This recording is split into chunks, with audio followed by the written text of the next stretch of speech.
আমার বিবিটা আমার পাশে বসে আছেন। তখন আমি কি করলাম যে আমি আমার মাথাটাকে আমি আমার বিবির জাঙের ওপরে রেখে দিলাম।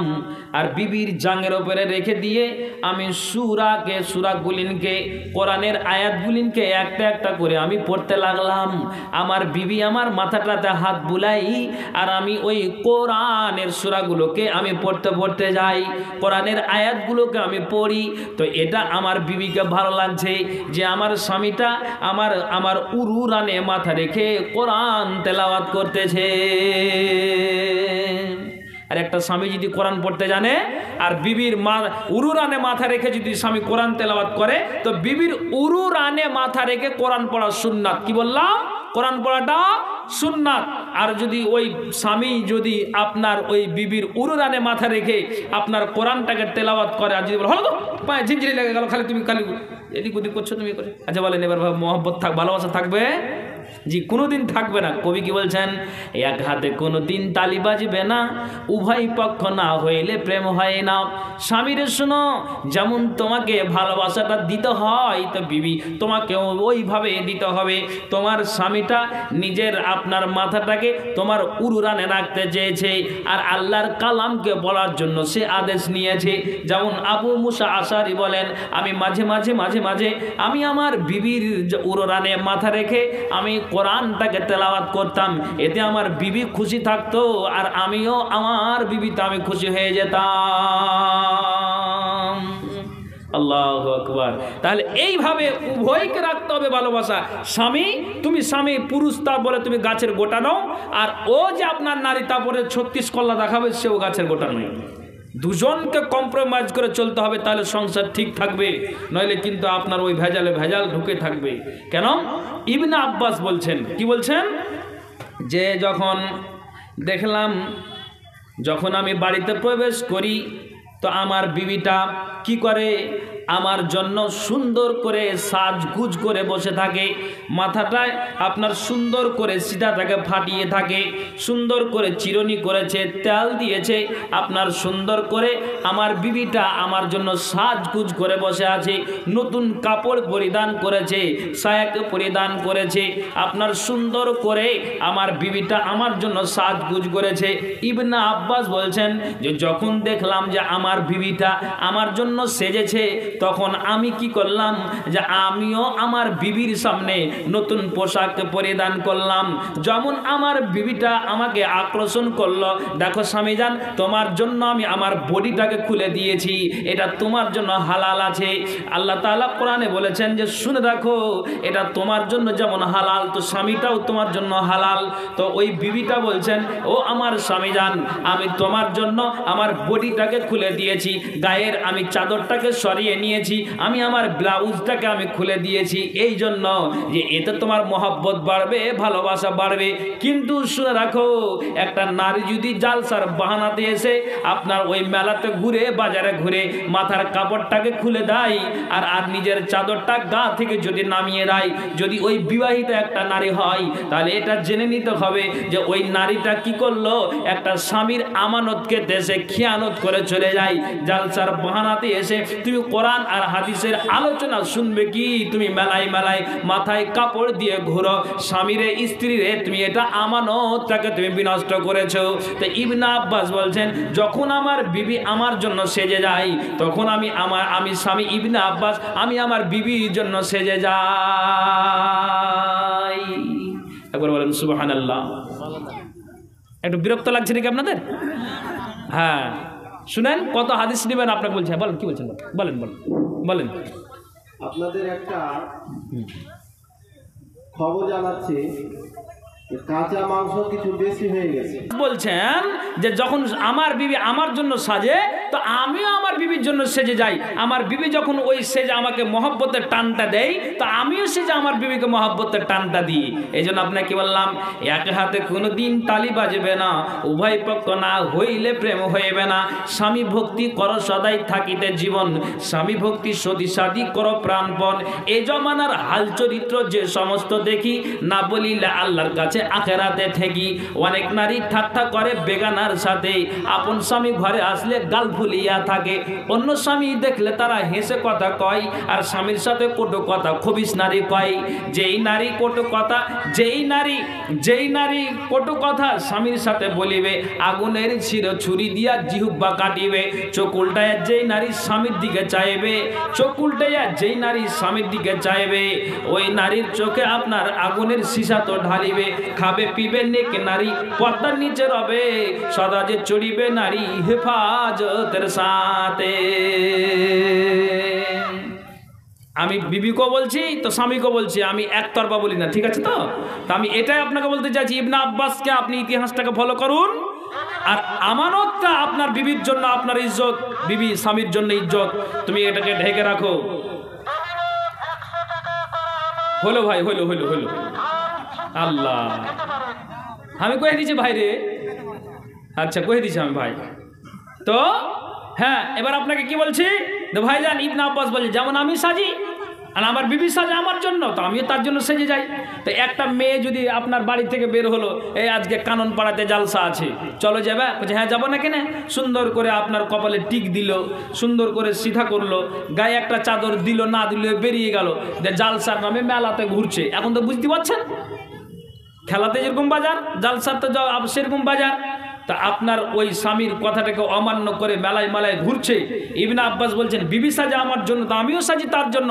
তো তুমি যে সেজে আসলে, তো তুমি কাকে দেখাবার জন্য? হ্যাঁ বিবি, কাকে তুমি দেখাবার জন্য এসেছো? রাস্তায় ঘুরো, মেলাতে ঘুরো, তো এটা তোমার উচিত হয়? তুমি স্বামীর আমানতটাকে তুমি নষ্ট করছো কেন? ফাতেমা রাদিয়াল্লাহু তাআলা আনহা, ইনি জান্নাতের সর্দারনি, জান্নাতের সর্দারনি। আপনি ওলামাকে জিজ্ঞেস করুন, হাসান হুসেন যুবকের সর্দার, আবু বকর সিদ্দিক এবং হযরত উমর, এরা দুজন হচ্ছে বুড়োদের সর্দার, আর ফাতেমা হচ্ছে যতগুলি আদম থেকে নিয়ে নবী মুহাম্মদ সাল্লাল্লাহু আলাইহি সাল্লাম পর্যন্ত যতগুলি আপনার নারীরা জান্নাতে যাবে, সমস্ত জান্নাতের নারীদের নেতৃত্ব দিবে কে? না তো ফাতেমা রাদিয়াল্লাহু তাআলা আনহা। এটা কে? না তো নবীর বেটি। এটা কে? না তো আলীর স্ত্রী। তো ফাতেমা বলছেন একদিন কাঁদছেন। কি করছে? কাঁদছেন এই জন্য। বলছে কেন কাঁদছ? বলছে আমার চোখ দিয়ে এই জন্য পানি আসছে, আমার চোখ দিয়ে এই জন্য পানি ঝরছে, আমি কাঁদছি এই জন্য যে আমার রংটা কেমন, আমার চেহারাটা কেমন, আমার শরীরটা কেমন, আমার ইজ্জতটা কেমন, আমার বডিটা কেমন। আমার স্বামী আলী ছাড়া আমার বডি কেউ দেখেনি, আমার ইজ্জতটা কেমন আমার স্বামী ছাড়া কেউ দেখেনি, আমি কতটা লম্বা আমার স্বামী ছাড়া কেউ জানে না, কতটা আমি বেটে আমার স্বামী কেউ ছাড়া জানে না, কতটা আমি, আমার গায়ের রংটা কতটা কালো না শ্যামবারণ না আমি সাদা। ফাতেমা বলছেন আমার স্বামী আলী ছাড়া কেউ জানে না। তো কিসের জন্য তোমার চোখ দিয়ে পানি? তো আমি যখন রাস্তাতে চলি মাথায় কাপড় দিয়ে চলি, মুখটাকে ঢেকে চলি, চোখটাকে খোলা ও আপ অবস্থায় চলি, যাতে করে পরপুরুষ আমার গায়ের রংটা বুঝতে না পারে, যাতে করে আমার পরপুরুষটা আমার গায়ের রংটা বুঝতে না পারে। সুন্দর করে আমি বক্ষদেশটাকে চাদর দিয়ে ঢেকে দিই, মাথা আমি হিজাবটাকে চাপিয়ে দিই। আমার চোখ দিয়ে এই জন্য পানি আসে, যখন আমি মারা যাব, মরে যাওয়ার সময়তে যখন কানন পাড়ার উত্তর মাথা থেকে একটা কোনো পুরুষ আসবে, মহিলারা আসবে, দলের দল ছুটতে ছুটতে আসবে, আর আসার পরে বলবে নবীর বেটি মারা গিয়েছে, একটু মুখের কাপড়টা সরাও তো, একটু চেহারাটা দেখে নি। তা আমি এতটাই সংযত হয়ে চলেছি, আমার স্বামী ছাড়া আমার ইজ্জত আমার শরীর কেউ গবেষণা করতে পারেনি, আমার ব্যাপারে কেউ বলতে পারবে না। আমার চোখ দিয়ে এই জন্য পানি, আমি কাকে দায়িত্ব দিয়ে যাব যে মরে যাওয়ার পরে মানুষ যখন আমার চেহারা দেখতে আসবে, তা আমি ওকে দায়িত্ব দিব যে আমার চেহারাটা যেন কানন পাড়ার মানুষ দেখতে না পায়। একবার বলেন সুবহানাল্লাহ। কি বুঝতে পারলেন? ফাতেমা বলছেন যে আমি এতটাই সংযত হয়ে চলেছি, তো যখন আমি মরে যাব, মরে যাওয়ার পর আমার তো বুক ফুটবে, মুখ ফুটবে না, তো যখন আমার মাথার কাপড়টা চাদরটা যখন মুখ থেকে সরাবে, তো আমার চেহারা তো পুরুষ আর নারীরা দেখবে, আর এটা দেখা তো বৈধ নয়। তা আমি কাকে দায়িত্বটা দিব যে আমার চেহারা দেখতে আসতে গেলে ওই ব্যক্তিটা আমার পার্শ্বে বসে থাকবে আর নিষেধ করবে? না না না না না না না, ফাতেমা নিষেধ করেছে, আমি দেখতে দিতে পারবো না। আল্লাহু আকবার। তাহলে জান্নাতি ওয়ালি নারী ফাতেমা রাদিয়াল্লাহু তাআলা আনহা, এটা আল্লাহ পাক রাসূলের মেয়ে। তারপরে উনি কি বলছেন, আমার শরীরের ব্যাপারে গবেষণা কোনো পুরুষ চান্স পায়নি, আমার একমাত্র আলী আমার স্বামী ছাড়া। তো আলী, তো ফাতেমা বলছেন যে আমার চিন্তা আসছে এই জন্য যে আমার স্বামী, আমার আলীর সঙ্গে আমার স্বামীর সঙ্গে এতটাই আমার ভালোবাসা মহব্বত, যে এই মহব্বতটা যেন চিরজীবন থেকেই আমি কবরে যেতে পারি। আখিরাতের স্বামী এবং আমার বিবির জন্য আমাদের ভালোবাসাটা থাকে, দুজনে যেন মুলাকাত হয়, আমরা দুজনেই যেন একসঙ্গে থাকতে পারি, কিন্তু মরে যাওয়ার পরে যেন আমার এই মুখটা যেন কেউ দেখতে না পায়। আমি দায়িত্বটা নিয়ে ভাবছি, এই জন্য আমার চোখ দিয়ে পানি। একবার বলেন সুবহানাল্লাহ। তাহলে যেই নারীরা এইভাবে রাস্তাতে ঘুরছে, জালসার নামে মেলা শুরু হয়ে গিয়েছে, আপনি বলুন, আপনি স্বামীর আমানত বিনষ্ট করছেন না করছেন না? এক বাক্যে আমি বলবো যে হ্যাঁ আপনি করছেন। জি, আপনার মাথা, আপনার মগজে উঠান কথাটা। উমর রাদিয়াল্লাহু তাআলা আনহুর জামানায় হযরত উমর রাদিয়াল্লাহু তাআলা আনহুকে যখন খেলাফতের দায়িত্ব দেওয়া হয়েছে, তখন তিনি গভীর রাত্রিতে একটা রাস্তা দিয়ে চলে যাচ্ছেন, একটা বাড়ি দেখতে পেলেন। তো হযরতে উমর রাদিয়াল্লাহু তাআলা আনহু একটা মেয়ের একটা কণ্ঠ শুনতে পেয়ে উমর দাঁড়িয়ে গেলেন। তো ওই নারীটা কি বলছেন, আল্লাহ নবীর আদেশ, এই নবীর আদেশ মতো আমার স্বামীকে যুদ্ধের ময়দানে যেতে হয়েছে। তো আমার স্বামীকে যুদ্ধের ময়দানে যেতে হয়েছে। তো আমার স্বামীটা আজ 1-2 করে 3 মাস হয়ে গেল।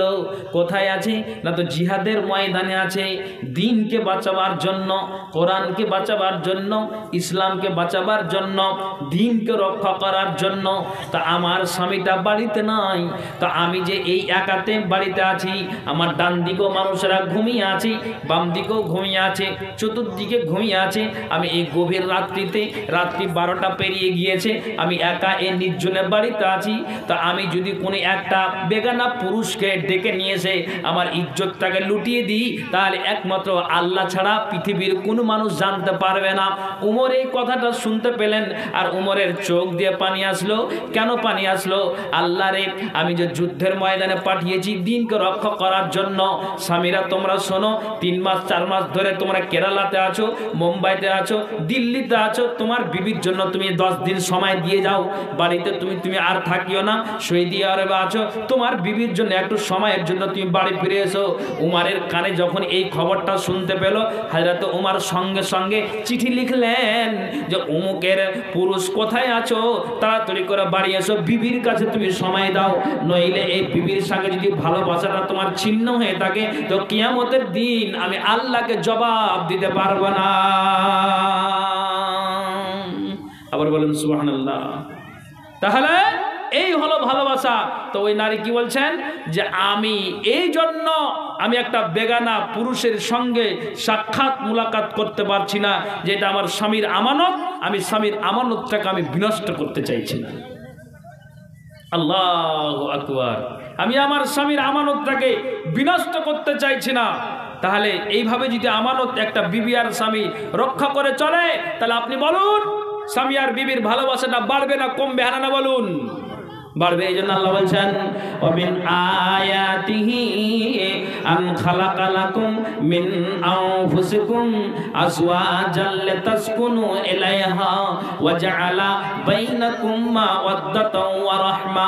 আল্লাহ কোরআনে বলছেন, আমার নিদর্শন সমূহের মধ্যে এটা একটা নিদর্শন যে আমি স্বামী এবং বিবিকে তোমাদেরকে জোড়ায় জোড়ায় সৃষ্টি করেছি, একের প্রতি অপরের ভালোবাসা সৃষ্টি করেছি, মহব্বত দিয়েছি, যাতে করে তোমরা একে অপরের প্রতি তোমরা প্রশান্তি লাভ করতে পারো। দুনিয়ার মানুষ আপনাকে কোনটা কথা বলতে চাইছি, হঠাৎ করে মা খাদিজার চোখ দিয়ে পানি, এতটাই চোখ দিয়ে পানি ঝরাচ্ছে, ফাতেমা দৌড় দিলেন, আব্বা যান মা চোখ দিয়ে পানি ঝরাচ্ছে, একটুখানি তাড়াতাড়ি চলেন তো, ভালোবাসাটা কেমন আপনাকে আমি বুঝাচ্ছি, এখান থেকে আপনি জ্ঞানটা নেন তো। স্বামী আর বিবি যদি এই হাদিসটা থেকে, ইতিহাসটা থেকে যদি তারা মগজে উঠিয়ে আজকের জালসাটা শুনে বাড়ি চলে যায়, তা আমি মনে করব জালসাটা আজকের কামিয়াব হয়েছে, আমার বক্তব্যটা সাকসেস হয়েছে। আপনারা কান খুলে শুনবেন তো, ফাতেমা দৌড় দিলেন, দেখছেন যে খাদিজা নিজের বাড়িতে বসে বসে চোখ দিয়ে পানি ঝরাচ্ছে। আল্লাহ পাক রাসূল আসলেন, আর আসার পরে দেখলেন যে আমার ওই বিবির চোখ দিয়ে পানি আসে। আমি জিজ্ঞেস করলাম, খাদিজা রে, তুমি কেন চোখ দিয়ে পানি ঝরাচ্ছ? আল্লাহ যেই দুইটা নারীকে সালাম দিয়েছে, একটা হলো খাদিজা আর আরেকটা হলো আয়েশা, দুই নারীকে আল্লাহ জিবরাইলের মারফতে সালাম দিয়েছেন, আর তোমার চোখ দিয়ে কেন পানি আসে?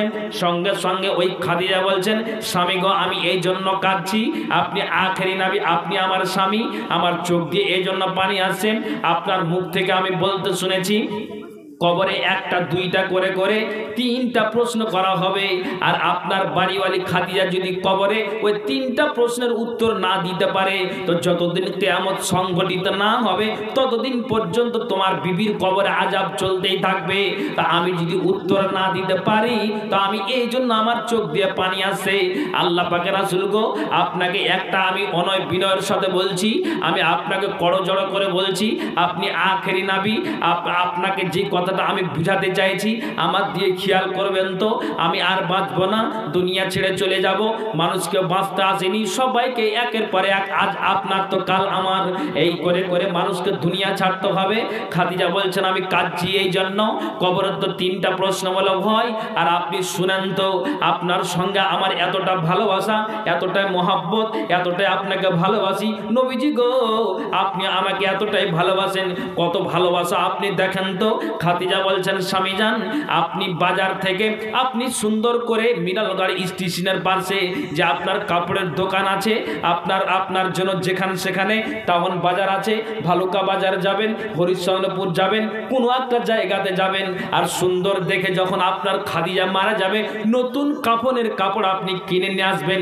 এটা আপনার খাদিজা চাইছে না, আপনাকে আমি ভালোবাসি, যেটা আপনি গায়ের জুব্বাটা বেশি বেশি পরিধান করেন, যে গায়ের জুব্বাটা আপনি বেশি বেশি করে ব্যবহার করেন, ওই গায়ের জুব্বাটা আপনি কি করবেন?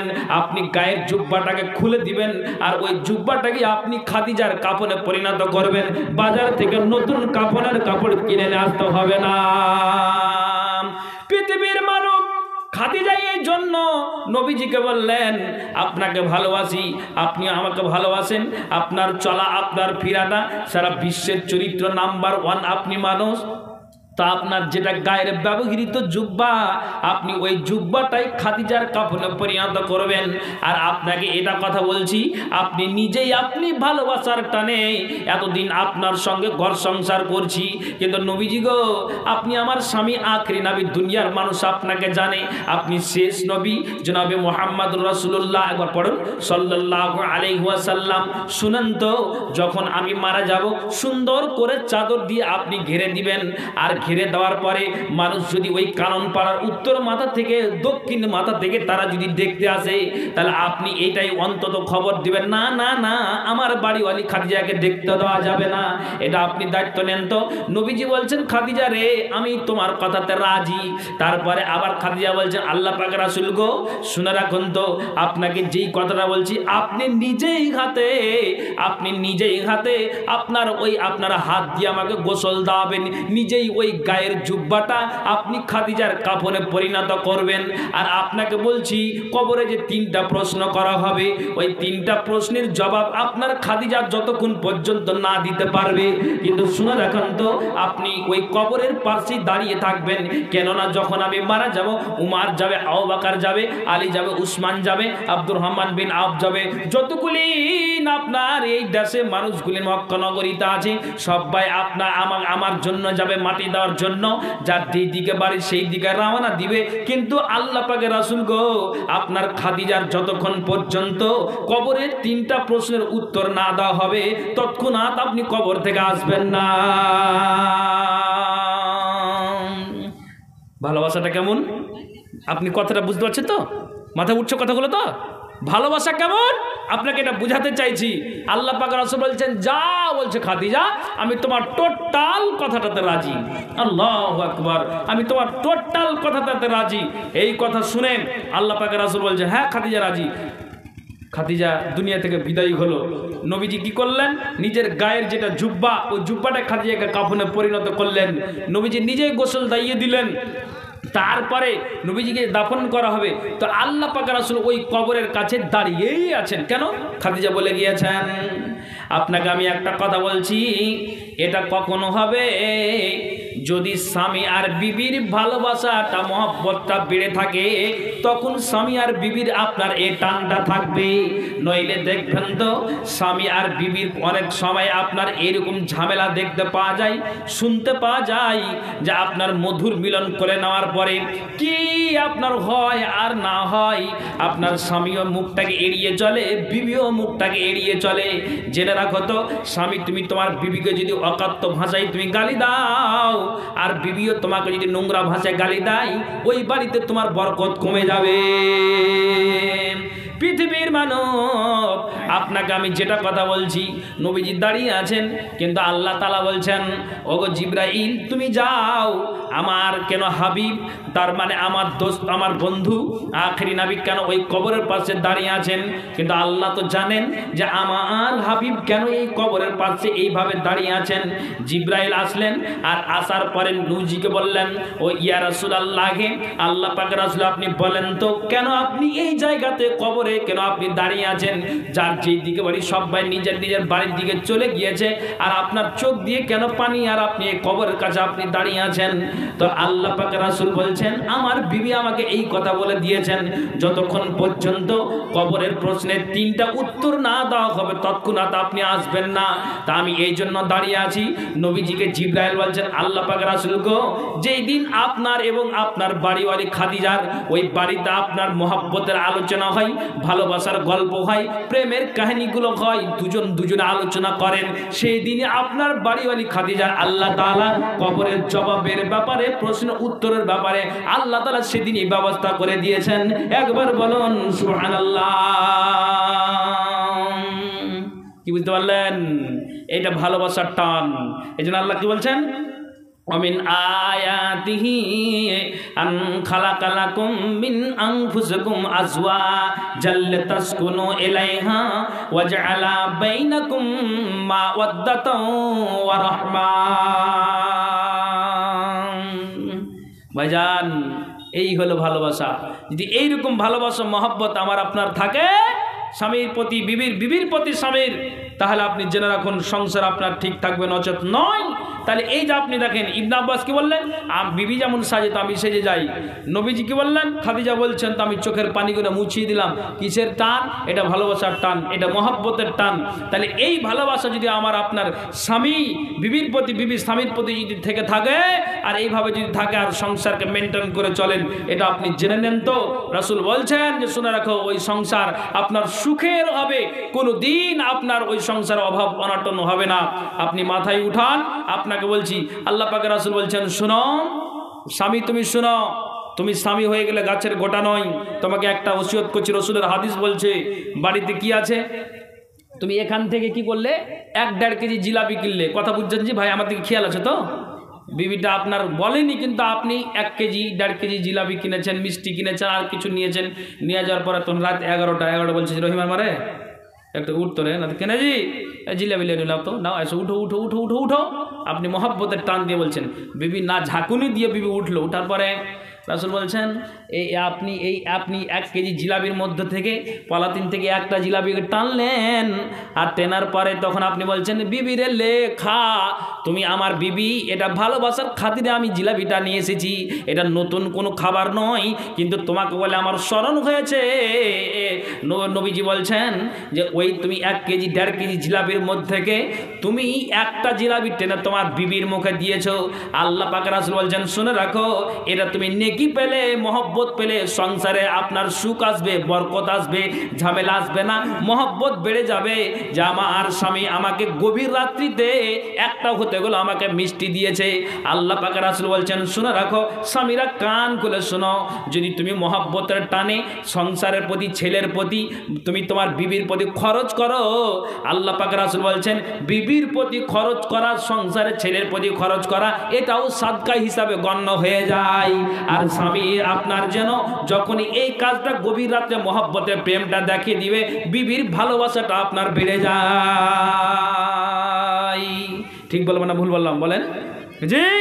তা আপনি মহব্বতের টানে রসুল বলছেন শোনো, যদি তুমি তোমার বিবির জন্য সংসারের জন্য তুমি খরচ করো তা এটা তোমার মহব্বত বাড়বে, বিবির মহব্বত বাড়বে। আর তুমি নিজে বা আপনার ওই ভালুকাতে আপনার কি বাজার আছে, এর দোকানটা কার দোকান জি?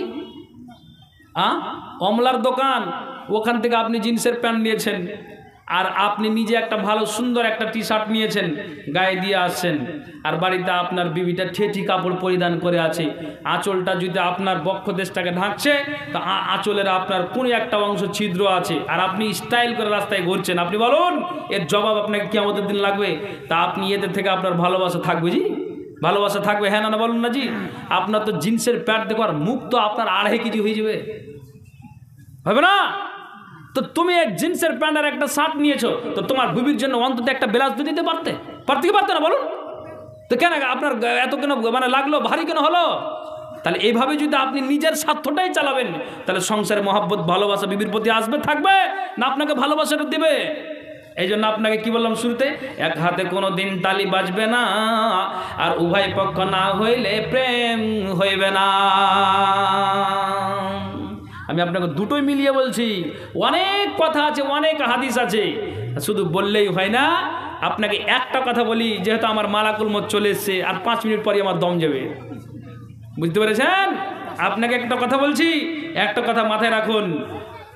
বিবির যেমন আপনাকে বললাম যে যেমন আপনি টি শার্ট জিন্সের প্যান্ট নিয়েছেন, অন্তত একটা ব্লাউজ নিয়ে আপনার বিবির জন্য একটা খুশি করেন যে আপনার তোমার জন্য নিয়েছি, এটা গায়ে দাও, ওটা অন্তত ওটাতেই খুশি হয়ে যাবে। আর ও ঠেঠি কাপড় পরিধান করে রাস্তায় ঘুরবে আর ফিরবে, আর আপনি স্টাইল করে চলবেন, এটা শরীয়ত বলেনি। দুজনকে মিলিয়ে চলতে হবে আল্লাহ। আর বিবিদেরকে এটা উচিত হবে যে স্বামীর যেমন অর্থ সেই অনুযায়ী আমাকে চাইতে হবে, কিংবা যা আছে আমাকে সবুর করে চলতে হবে। আর আপনি ধরলেন আল্লাহ আপনার মানে ঘর সংসার, আপনি একদম দরিদ্র ঘরের ছেলে, কিংবা আপনি একটা মানুষ, একটা মেয়েকে আপনি পরের বাড়ি থেকে তুলে নিয়ে এসেছেন, কিন্তু ওভার যদি চাই তাহলে স্বামীর মন বিরক্ত হবে কি হবে না? যেমন মিসকাত শরীফে একটা হাদিস আছে, ওলামারা আছে, জিজ্ঞেস করুন। নারীরা এক যুক্তি করেছে কি, আল্লাহ পাকের রাসূল বলছে শোন, দক্ষিণে তাকাচ্ছি, বাম দিকে তাকাচ্ছি, উত্তরে তাকাচ্ছি, তো অনেক অনেক পুরুষের বিবিরাকে দেখছি যে কে টিক পড়ে আছে, কে সুন্দর সাজন পুজো, নতুন নতুন কাপড়, এত এত আপনার জন্য ফ্যান্সি কাপড় পরিধান করছেন, তা আমরাও নবীর কাছে চাইবো, আমরাও নবীর কাছে চাইবো। কে বলছে? এরা বলছে। আল্লাহ রসুল বাড়িতে প্রবেশ করা বলতেন, তখন আয়েশা বলছেন আমাকে আলতা দাও, ফিদা দাও, চিরনি দাও। হাফসা বলছে এই দাও, জাইনাব বিনতে জাহাজ বলছে এই দাও, আরো আরো বিবিরা বলছেন আমাকে এই দাও ওই দাও। নবীজি গালে হাতটা দিয়ে বসে গেলেন, আজকে আমার বিবিরা কেন এই জন্য এই কথা বলছে। ওই সময়তে আপনার কিছুদিন পর কিংবা কয়েক ঘন্টা পরে আবু বকর আর উমর নবীজির বাড়িতে প্রবেশ করলেন। আল্লাহ পাকের রাসূলকে হযরত আবু বকর বলছেন কেন আপনার এই মনটা আপনার কেন ভারী হয়ে আছে, আপনার কেন গালটা আপনি গালে হাত দিয়ে আছেন, কেন আপনার এই ব্যাপারটা হয়েছে আপনি বলেন তো। তখন বলছেন যে আবু বকর বলছেন, উমর বলছেন যে বলেন তো যে আমার মেয়ে কি যেটা আপনার বাড়িতে নাই কি সেটা কি আপনার আমার মেয়ে চেয়ে বসেছে। নবীজি মাথাটাকে হিলালেন। আবু বকর বলছেন বলেন তো আমার বেটি আয়েশা যেটা আপনার বাড়িতে নেই সেটা কি চেয়ে বসেছে।